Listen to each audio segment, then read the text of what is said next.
Hardtail News with Doc and my guest host on our usual Militia Wednesday, Joe Racer.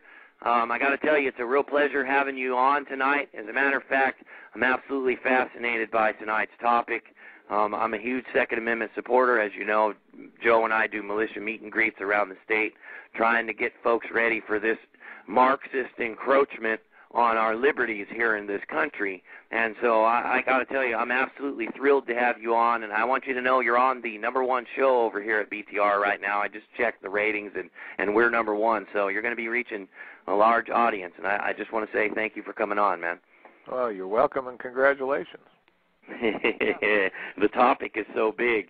So first let me tell folks where to find you. Right, it's at Blogspot. Sipsey Street Irregulars is your site, correct? Right, SipseyStreetIrregulars.blogspot.com. If you get lost, you can always do a search on my last name. Ought to take you right there. It's Vanderboe, spelled V as in Victor, ANDERBOEGH.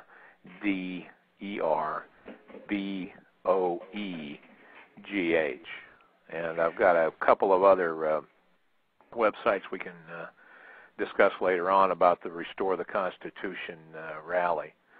But if you want to go to Sipsey Street and the Three Percenters, that's where you go. Certainly. And so tonight's big topic, everybody's screaming at me, get to it. April 19th. April 19th, of course, as folks should know, is the anniversary of the shot heard around the world. But you've got something that I have talked about on air a few times because, frankly, our government is not a representative government. And aside from a general strike, which I've tried to get people involved with to no avail, your option was my next favorite option. So let's tell the folks what you guys have planned for April 19th.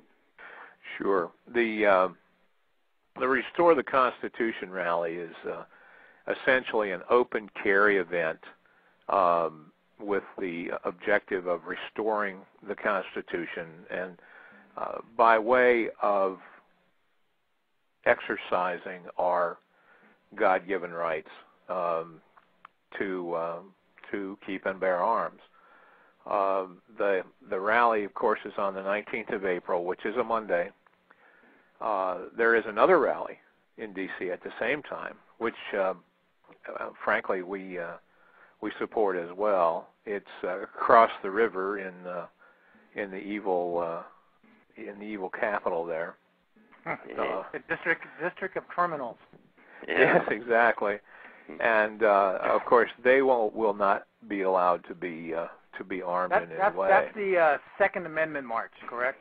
It is, and a lot of friends of mine are going to be speaking at that.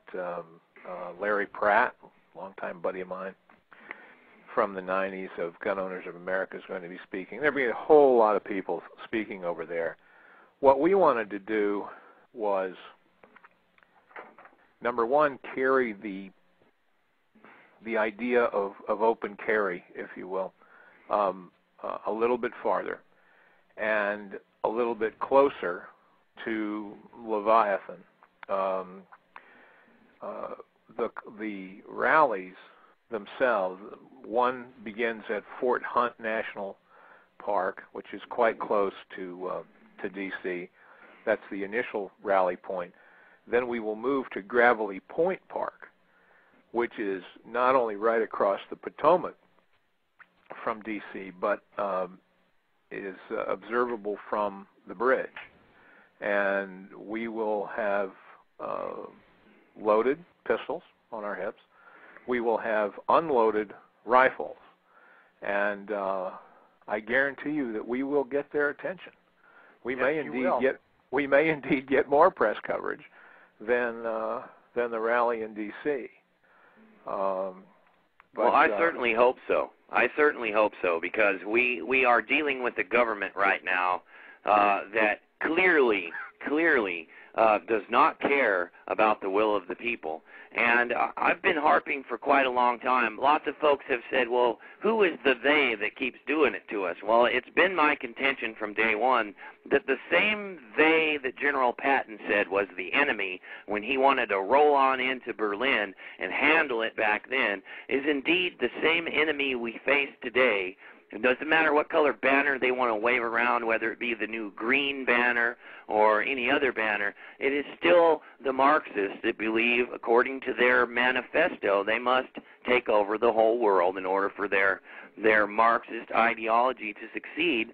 And the only way that we can stop them is to make them stop. So I'm in agreement with you, and I thought you might want to give me a few thoughts on that statement as well. Well, if you look at the way this administration is playing out, by any practical, traditional political sense, it makes no sense. They apparently are not interested in being reelected, either in Congress or the president in 2012.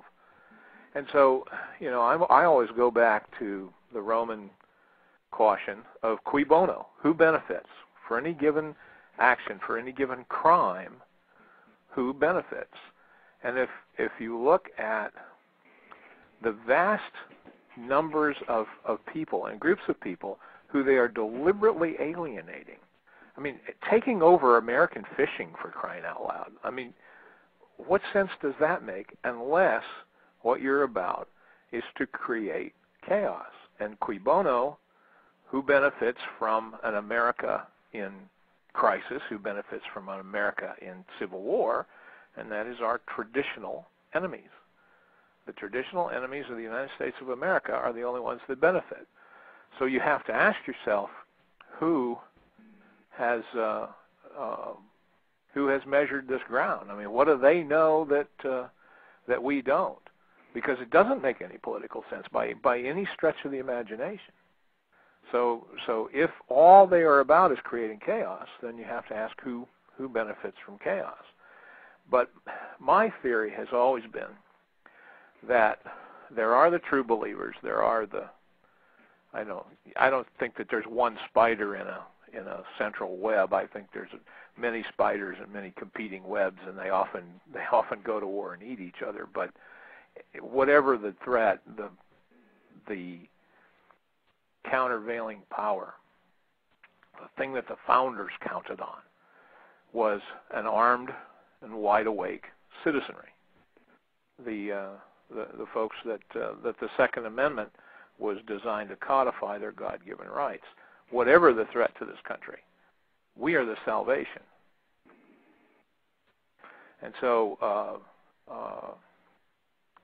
whether they call themselves Marxist or whatever, they are, in fact, collectivists. I prefer collectivists myself because that covers a whole lot more sins. I mean, that's the racial collectivists, the tribalists, the Nazis, the communists, whatever caste you want to put on it. Collectivism is at the bottom of the political circle, and the constitutional republic, the rule of law, free men, free markets, that's at the apex. And that's why they are attempting to destroy the republic. We are not, when I say we, I guess I'm talking about the 3%ers, but I am not for a revolution.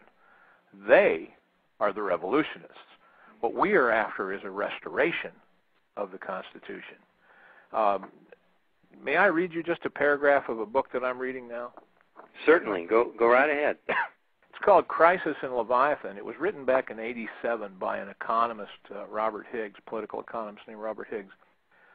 There was a time long ago when the average American could go about his daily business hardly aware of the government, especially the federal government.